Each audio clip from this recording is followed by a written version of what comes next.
reassurance and also tell us whether the government has confirmed with the European Union that the ban will stand in Northern Ireland? It is certainly the government's intention that the ban. It is certainly the government's intention that the ban will apply in Northern Ireland, because I think it's very important that young people all over the United Kingdom are protected in the way in which the bill seeks to do. Before we come to Prime Minister's questions, can I welcome in the gallery the Honourable Speaker of the Parliament of the Republic of Fiji and the Chairman of the Parliament of Ukraine.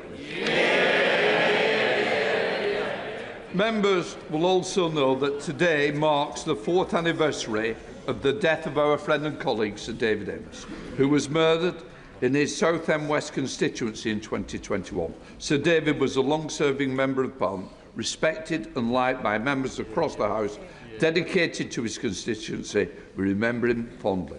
We come to Prime Minister's questions. Tom Rutland. Question number 1, Mr. Speaker. Prime Minister. Thank you, Mr. Speaker. As you've just said, today marks 4 years since the horrific murder of Sir David Amess. Sir David was much loved across the House, kind and generous, and I know it was a huge loss to many members opposite. May he rest in peace. As we remember Sir David and our friend Joe Cox, of course, I want to take this opportunity to condemn unequivocally the death threats made against the honourable member for Clacton. I know the House will welcome the justice that has been done. Whatever our disagreements, we are all parliamentarians, and I won't stand for violence or threats against our democracy. Mr. Speaker, on that point, may I update the House on the China spy case? I'm deeply disappointed by the outcome. We wanted to see prosecutions. Mr. Speaker, I know just how seriously, rightly, that you take these matters. National security will always be the first priority of this government, and we will always defend against espionage. In recent weeks, there have been baseless accusations put about by the party opposite. Let me set out the facts. The relevant period was when these offences took place. That was under the Conservative government between the years of 2021 and 2023. This period was bookended by the integrated review of 2021, the beginning of the period, and the refresh of that review in 2023, setting out their policy. These statements of government policy were very carefully worded to not describe China as an enemy. Instead, somebody who is on the Speaker's panel, I've told once before, should know better. Do not question my judgment. I thought it was important that the Prime Minister tells this House first rather than somewhere else. So please, this is very important to me and very important to the House. I take it seriously, so I don't need any more side comments. Prime Minister. Thank you, Mr. Speaker. The review of 21 and the refresh of 23 were very carefully worded to not describe China as an enemy. Instead, they stated increased national security protections where China poses a threat, and that the then government would engage with China to leave room open for constructive and predictable relations. The Deputy National Security Advisor, Matt Collins, set out the then government's position in a substantive witness statement in 2023, which was subsequently supplemented by 2 further short statements. The Cabinet Secretary assures me that the DSNA faithfully set out the policy of the then Tory government. I know firsthand that the DSNA is a civil servant of the utmost integrity, and those opposite who worked with him, I'm sure, would agree with that assessment. Under this government, no minister or special advisor played any role in the provision of evidence. I can't say what the position was of the previous government in relation to the involvement of ministers or special advisers. If the Leader of the Opposition knows the answer to that question, and I suspect that she does, I invite her to update the House. Last night, the Crown Prosecution Service clarified that, in their view, the decision whether to publish the witness statements of the DSNA is for the government. I have therefore carefully considered this question this morning. And after legal advice, I have decided to publish the witness statements. Given the information contained, we will conduct a short process, but I want to make clear I intend to publish the witness statements in full. Let me say this. To be clear, had the Conservatives been quicker in updating our legislation, a review that started in 2015, these individuals could have been prosecuted and we would not be where we are without. I'm happy to answer any questions on this. Mr. Speaker, this morning I had meetings with ministerial colleagues and others. In addition to my duties in this House, I shall have further such meetings later today. Thank you, Mr. Speaker. Last week I visited Rayner, a world-leading provider of cataract solutions based in Worthing, a winner of this year's King's Award for Enterprise Innovation and a fantastic employer of local apprentices. So can I welcome the government's ambition to get 2/3 of our young people into an apprenticeship, further education or university, and ask the Prime Minister what he will do to ensure that every young person in East Worthing and Shoreham has the skills they need to thrive? Thank him for his question. We want a country where young people are supported, where the quality of teaching is raised and every skilled apprentice is valued and respected. We've set a new target of 2/3 of young people to be in apprenticeships or university. That will smash the glass ceiling and renew our country. Mr. Speaker, we've supported this with record £3 billion budget for more apprenticeships, more technical colleges and guaranteed training, apprenticeship or work for all 18 to 21-year-olds. The opposition, Kemi Bill. Mr. Speaker, thank you for marking 4 years since the terrible murder of Sir David Amess. I know that the whole House will want to join me in remembering our former colleague. He is very much still in our hearts and minds. The way he died reminds us that the security of members and this Parliament is paramount. So it concerns us all that the case against 2 people spying on members of this House has collapsed. It is simply unbelievable. Exactly as I expected, the Prime Minister had to be dragged out at the top of PMQs to give a statement that answers no questions. I don't know what they're laughing. I don't know what they're laughing at. We are talking about the security of this Parliament. He had to be dragged out to repeat only more obfuscation. It is simply unbelievable. It is simply unbelievable that he is trying to say the last government did not classify China as a threat. So I will refresh his memory.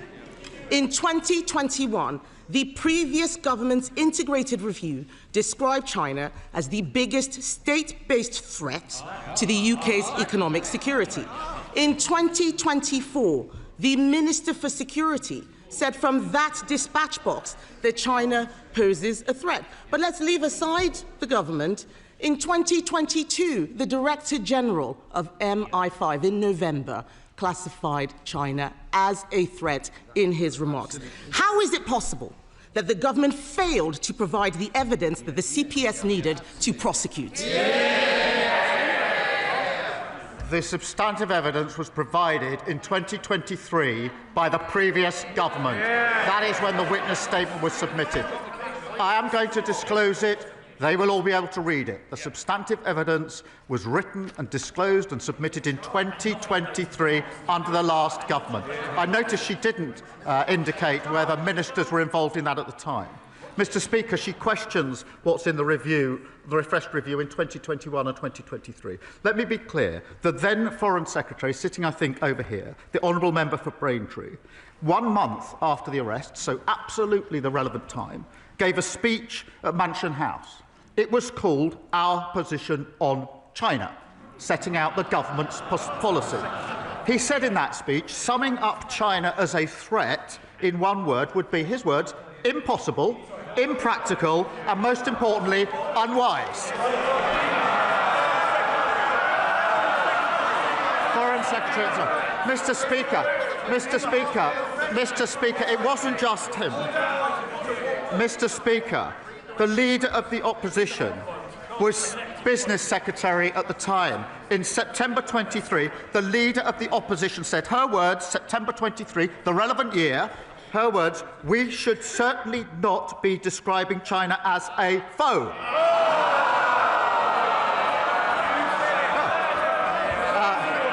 It's worth looking up the word foe in the dictionary, Mr. Speaker. She went, Mr. Speaker, it doesn't end there, Mr. Speaker. In September 2024, the Leader of the Opposition said this, I quote, "I have shied away from calling China a threat." She is playing politics with national security. The Prime Minister can read the beginning of a quote. Let me finish that quote. At the end of that quote that he just read out, I did describe China as a threat. But this whataboutery that he is doing neglects the fact that those spies were charged under a Conservative government. They were let off under Labour. He has not answered any questions. On Monday, Mr. Speaker, on Monday, the Security Minister repeatedly told the House that ministers did not take decisions, that it was the Deputy National Security Advisor who had full freedom. Is the government seriously saying that only one man, the Deputy National Security Advisor, had anything to do with this failure? Is he seriously saying that the Deputy did not discuss with the National Security Advisor, did not discuss with the Home Secretary or with anyone in Downing Street? Is the Prime Minister seriously saying that? Yes. Mr. Speaker, let me explain why. Firstly, the case was charged under the last government according to the evidence submitted under the last government, which set out their policy decision. What was an issue in the trial is not the position of the current government, the position of the last government. And they carefully avoided describing China as an enemy because that was their policy at the time. Mr. Speaker, so far as the position under this government is concerned, no minister or special advisor was involved, and I will double-check this because I've had it. I will double-check this. So, Mr. Speaker, this is important. After the charging decision, the prosecution were very careful about who would then see the witness evidence. I will double-check, Mr. Speaker, exactly what instruction was taken. But my answer, I can be absolutely clear: no minister was involved. No special advisor was involved in this, and I'm assured as I can be that the prosecution was saying that it would be the witnesses only that were involved in short updates to the evidence that was submitted under the last government. Mr. Speaker, the end of the answer was different from the beginning of the answer. What on earth is the point of us having a lawyer rather than a leader as the Prime Minister if he can't even get the law right on a matter of national security? He keeps going to the CPS. The CPS have said that they are satisfied that they were right to charge in August 2024. The Sunday Times reported that Jonathan Powell, the Prime Minister's national security advisor, convened a secret meeting to discuss the security consequences of the China spy trial. Did the meeting happen, or is the Sunday Times making it up? Mr. Speaker, she's clearly not a lawyer or a leader. Mr. Speaker.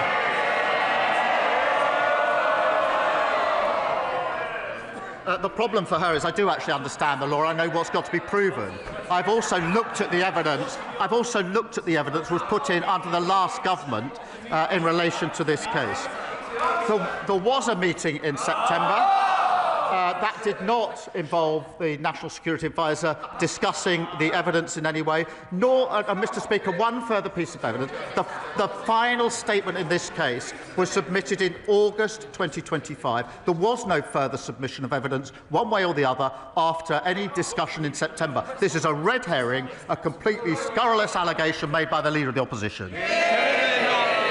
Mr. Speaker, the Prime Minister has now twice directly contradicted the words of his Security Minister. They cannot both be right.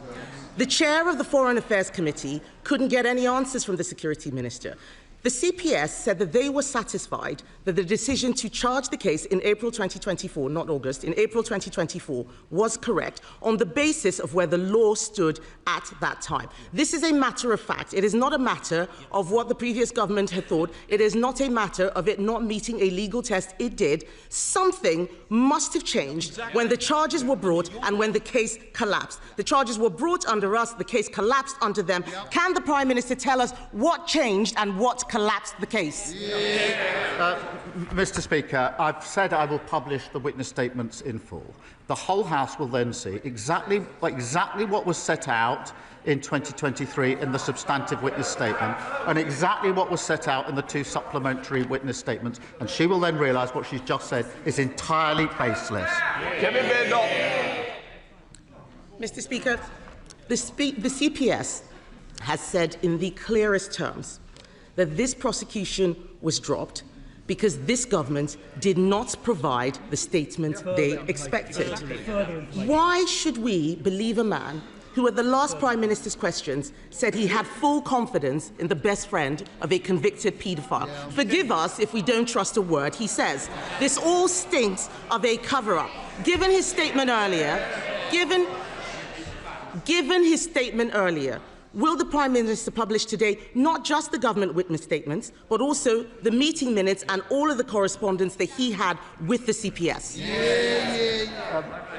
Mr. Speaker, let me be clear. The only process I want to go through is in relation to some of the individuals in the statements to make sure they know it's coming out. I can assure the House there's no substantive delay here. I know it is of concern to a number of people, acute of concern to them. I will have the statements out in full. There is a bit of proper process I need to go through. The honourable member will understand why that's necessary. Then they'll be published in full. She asks about minutes, etc. There is a usual rules and process for government. But I remind her that the substantive issues in this case were discussed at meetings under the previous government. So they're asking me to disclose the discussions that they had in relation to the witness statement in the first place. Mr. Speaker, you deserve better, and this House deserves better than the evasive answers that we have had from the Prime Minister.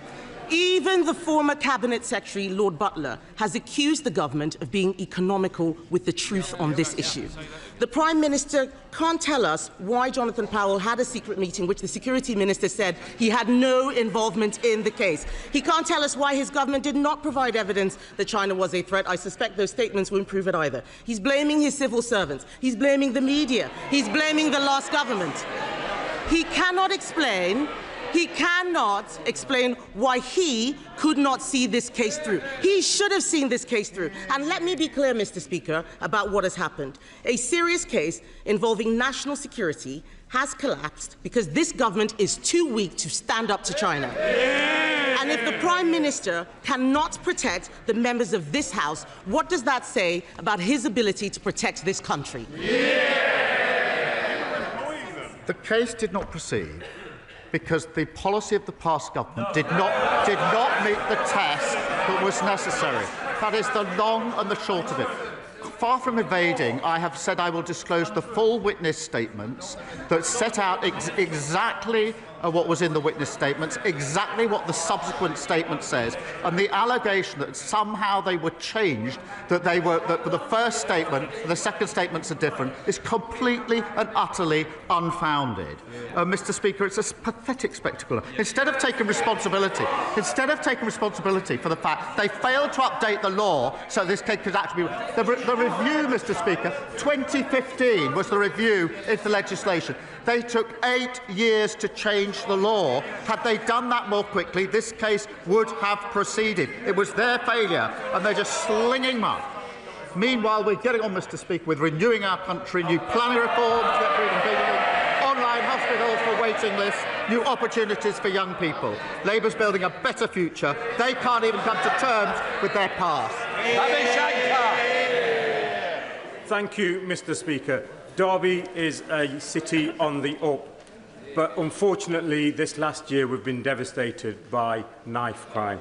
Nasty Tory austerity decimated frontline policing, and we're now paying the price for that. At my regular city centre safety summits, the message is clear: to turn the page, we need action and not words.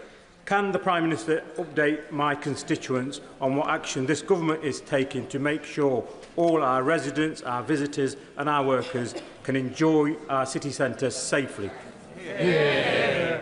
Well, Mr. Speaker, I thank him for his question. As he will have heard at our conference, we had Pooja Kanda there, who I've met a number of times. Her son Ronan was fatally stabbed, and I'm proud that we've delivered, Mr. Speaker, Ronan's law to tackle the sale of ninja swords, and we've also banned zombie knives and strengthened controls for online knife sales. I pay tribute to his work setting up the City Safety Summits.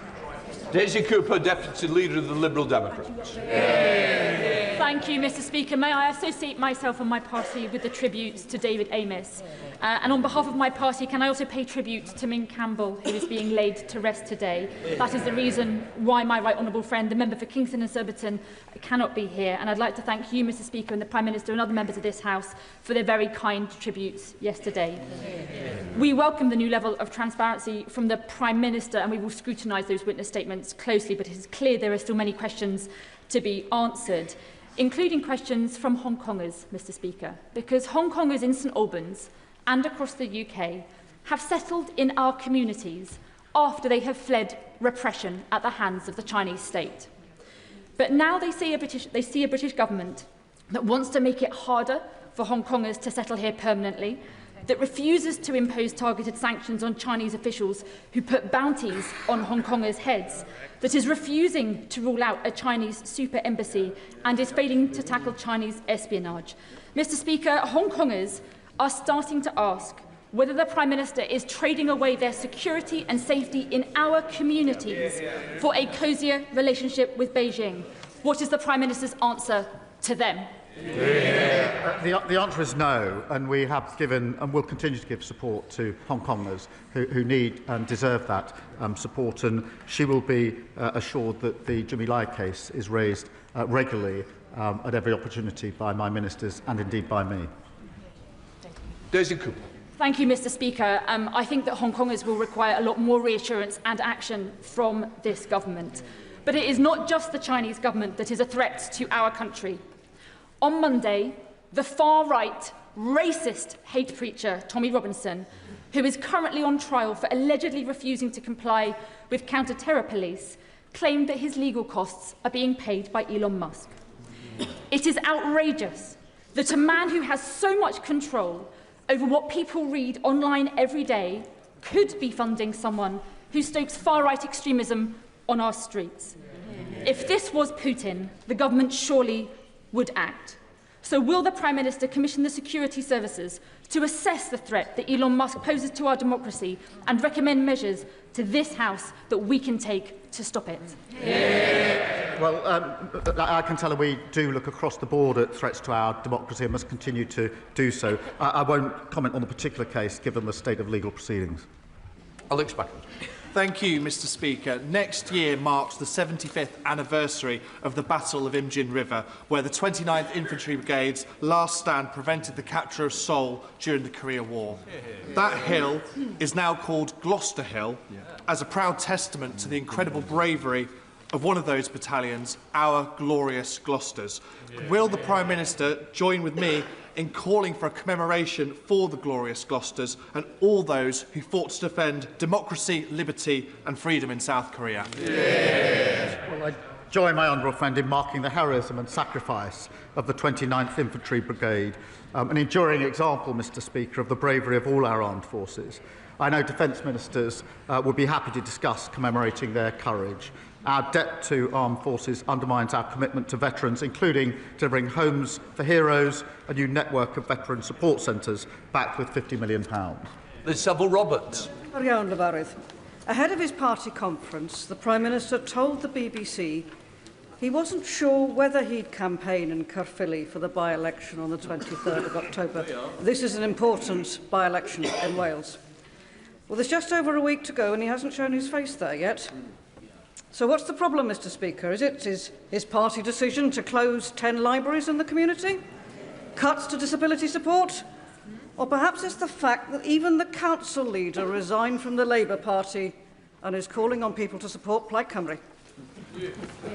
Well, Mr Speaker, she leaves out of account that we provided £21 billion, the largest ever settlement for Wales. And what did she do? What did she do? She voted against it, if you can believe it. I noticed, whilst we're on the question of money, she's accepted figures this week showing independence would cost every Welsh person £7,000. They should be honest about the cost to the people of Wales of their policies. Thank you, Mr Speaker. For the past year, I've been campaigning for a new SEND school to open at the Osprey Quayside on Portland. As it stands, there are far too few specialist school places for children with SEND in my part of the world, so local families urgently need to see this school open its doors. A new school here would provide around 70 new places for local children. So given the urgent need to get this school finally up and running, will the Prime Minister commit to working with the Department for Education and Dorset Council to ensure that a SEND school opens on Portland without further delay? I thank my honourable friend, and I know just how important this school is to parents and children in his constituency, and share his determination to fix the broken SEND system. That's why we've boosted investment in SEND to £12 billion, Mr Speaker, to put new facilities and tailored support in place for children who've been long failed. We want decisions taken swiftly, and I'll ask the Schools Minister to update him in relation to the particular school. Sir Julian Smith. Speaker, family farms in North Yorkshire and across the UK are increasingly worried about the tax changes coming up next year. We really need the next generation of these family farms to keep farming for our national food security. SEND Tax has produced an excellent detailed academic report proposing a number of compromise amendments and changes that would both deliver to the government and protect the family farm. I realise he cannot comment about the budget, but could I ask him and the Chancellor to look at this report as they prepare for the end of November budget? I agree with him that food security is national security. I do believe our reforms strike the right balance and enable investment in public services to rural communities that they rely on. I do thank him for drawing my attention to the report. He's right to do so. What really matters is increasing the year-on-year profitability of our farmers, and that's why the former president of the NFU is leading a review for us on farm profitability. We're also delivering, Mr Speaker, a 25-year farming roadmap, boosting export opportunities through the EU and US trade deals, backed by £11.8 billion in the budget for farming. Ben Goldsborough. Mr Speaker, as many honourable members know, I am currently being treated for stage 2C skin cancer. I'm responding well, but only because it was caught early and because I've had the very best of NHS care. Not everyone is so fortunate. Zoe Panayi, a 26-year-old from the Isle of Wight, was told her mole was harmless. She had it removed privately, but proved to be malignant. She tragically died in 2020. Her family, Charlie and Eileen, in the gallery today, have shown extraordinary courage, working with my honourable friend, the member for the Isle of Wight West, and me to campaign for Zoe's law, compulsory testing of all moles to be removed.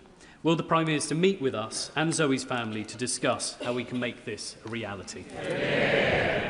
Well, on behalf of the House, can I wish my honourable friend the very best for his recovery? I know this is a deeply personal campaign for him, a campaign that's also supported by my honourable friend for the Isle of Wight West.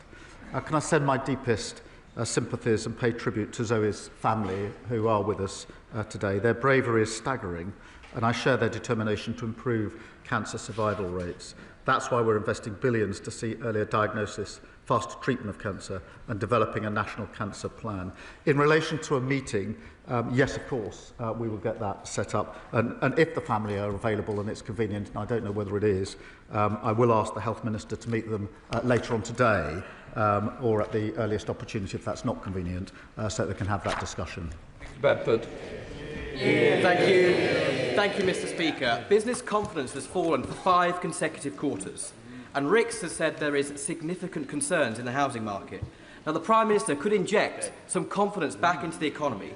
He could help working families get onto the housing ladder, and he could even simplify the tax affairs for his cabinet if he adopted the policy advocated by the Leader of the Opposition in scrapping stamp duty on residential properties.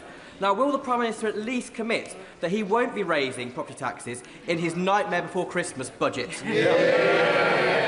Well, Mr. Speaker, we're certainly not going to be following the Leader of the Opposition. She unveiled what she called her golden economic rule, I think it was. That involves, on the one hand, £47 billion of spending cuts. That's a fifth of the NHS budget, with not a shred of detail about where the money would come from. The Institute for Government said it was on shaky foundations. More unfunded tax cut, more austerity for public services. They haven't listened and they haven't learned. Sam Rushworth. Thank you, Mr. Speaker. Between 2021 and 2023, 41 mental health patients in the care of Tees-Esk and Weir Valley NHS Trust lost their lives, leading to a damning report by NHS England and calls from my constituents for a public inquiry. And it's not just historic. My surgeries are still filled with harrowing stories of failure. Will the Prime Minister join my calls, therefore, for a public inquiry to get to the bottom of what went wrong and to rebuild confidence with new, more appropriately sized local NHS mental health trusts which are fit to serve our constituents? Well, my honourable friend has been a strong advocate for his constituents on this issue. The Health Secretary has met the families affected by these failures twice, I think, this year to hear their stories. And I want to be clear that what happened to their loved ones is unacceptable. The Health Secretary is currently considering the best way forward so the families will get the answers that they deserve. It's right that they receive any update first, but I can assure him that we'll provide that update just as soon as we're able to do so. Becca Smith.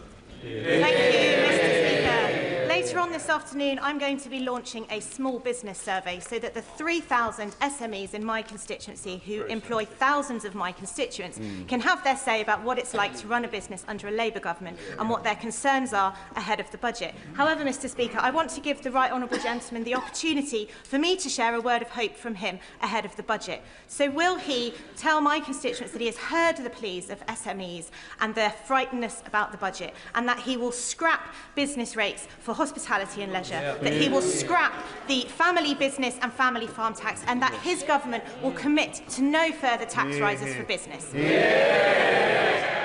Mr. Speaker, just a few months ago we published our small business strategy. That was based on what small businesses take to it. I'll make a copy available to her so she can give one to every member of her constituency before they fill in the survey.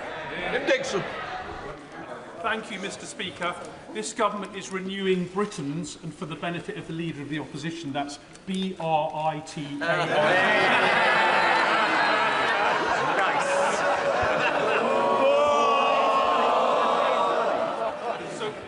This government is renewing Britain's infrastructure after 14 years of neglect, and nowhere is this more clearly needed than in the A226 Galley Hill Road in Swanscombe in my constituency, which collapsed more than 2 years ago with no fix in sight.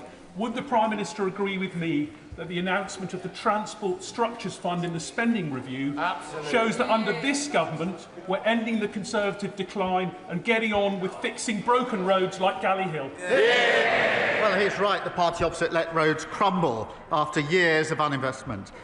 We're building infrastructure that working people rely on. Mr. Speaker, that's £1 billion to repair bridges, tunnels and flyovers across the country, and £92 billion in major road and rail upgrades. Mr. Speaker, we're rebuilding Britain. They can't even spell it.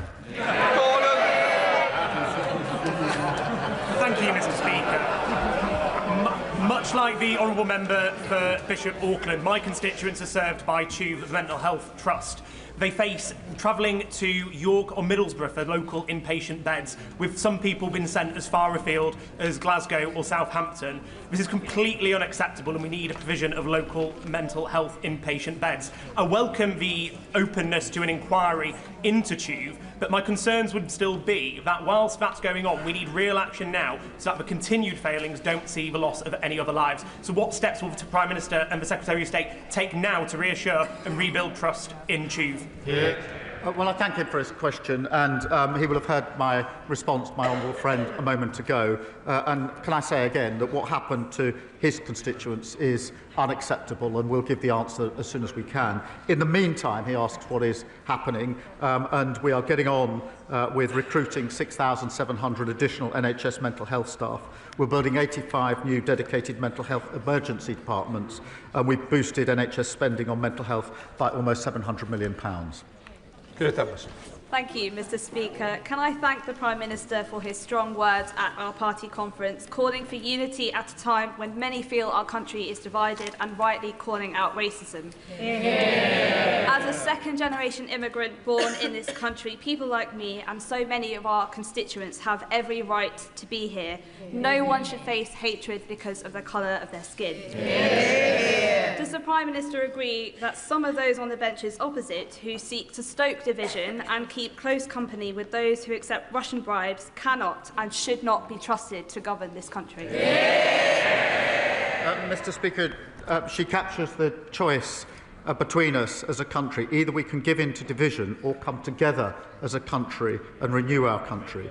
This is Hate Crime Awareness Week, and in the past fortnight we've seen a horrific terror atrocity in Manchester and a despicable arson attack on the mosque in Peacehaven. I want to be clear as Prime Minister.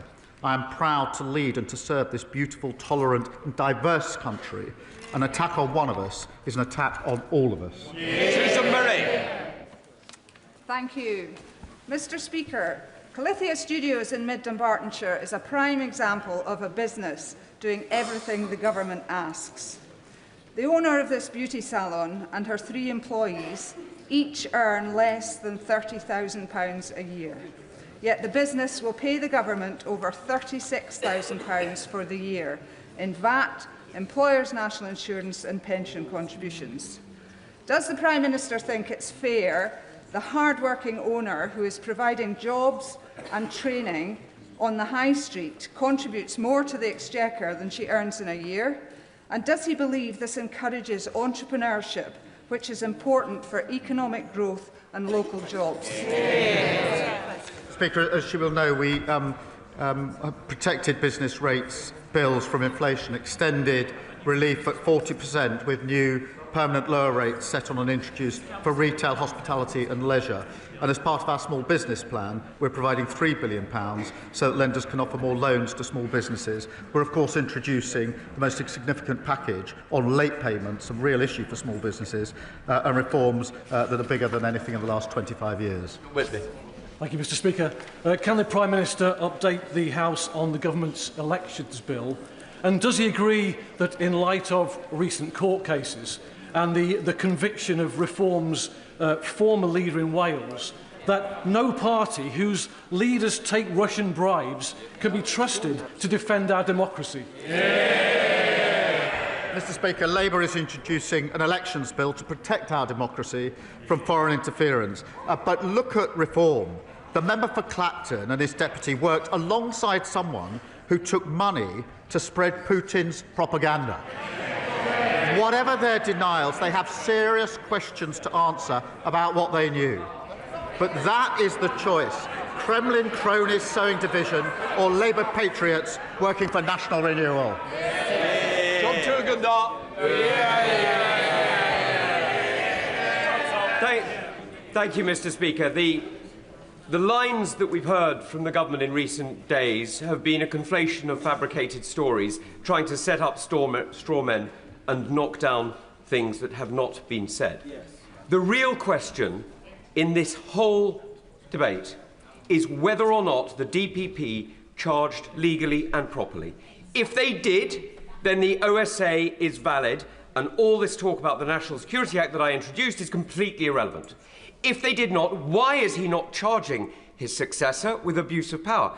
Well, we know the reality, Mr. Speaker, because although he has answered the question about evidence, the real question is what political direction did this government give to their officials before they went to give evidence? Absolutely none. Absolutely none. And I will also tell him this. I was the Chief Prosecutor for 5 years. And I can say In that 5 years, which included 3 years under the coalition government, when we were taking difficult decisions on MPs' expenses, not once was I subjected to political pressure of any sort from anyone. That is the tradition in this country. It's a proud tradition. It's one I uphold as Prime Minister, just as I upheld it when I was Director of Public Prosecution. Point of order, Mr. Speaker. Point of order, James Clough. Thank you, Mr. Speaker. On a point of order,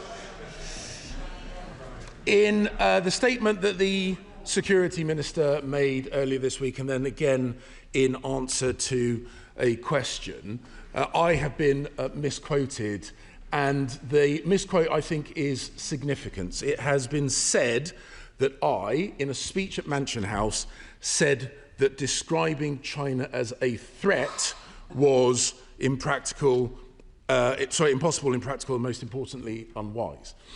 The quote was that describing China as one word, or our policy in one word, is impossible, impractical, and most importantly, unwise.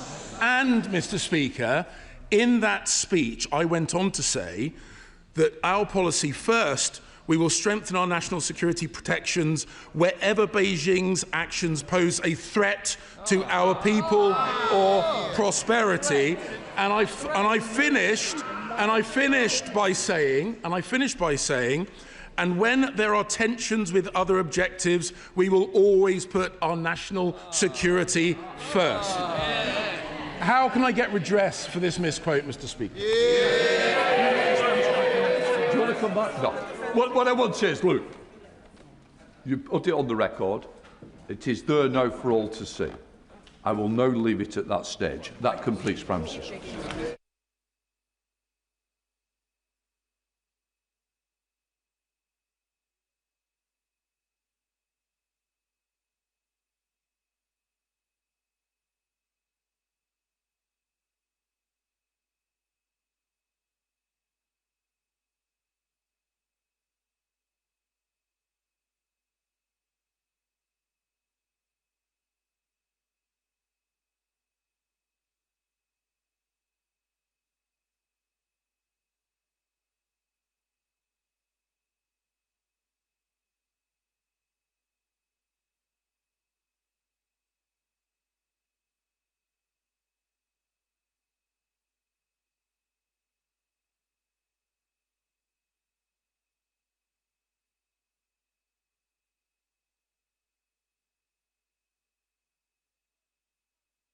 Out the chamber swiftly. We have an urgent question shortly.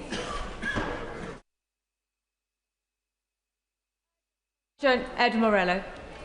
Thank you, Madam Deputy Speaker. To ask the Minister whether he will make a statement on the adequacy of jutes as a pharmacy provider. Minister Stevens. Thank you very much, Madam Deputy Speaker, and I congratulate the honourable member for West Dorset for securing this important urgent question. Pharmacies play a vital role in our healthcare system. They are at the heart of our high streets and the cornerstone of communities up and down the country. That's why this government has given pharmacies a funding boost of almost £500 million this year, more than any other area of the NHS, and the biggest uplift in years. Indeed, we've provided a 19% uplift over the 2-year period. The vast majority of pharmacies provide excellent care to their patients. But unfortunately, there are some that fall short of the standards that we expect. And sadly, the services provided by jutes are falling well below the mark. Honourable members will know that several integrated care boards have been deploying contract management actions against jutes, initially in the form of breach notices. Integrated care boards enforce the NHS terms of service on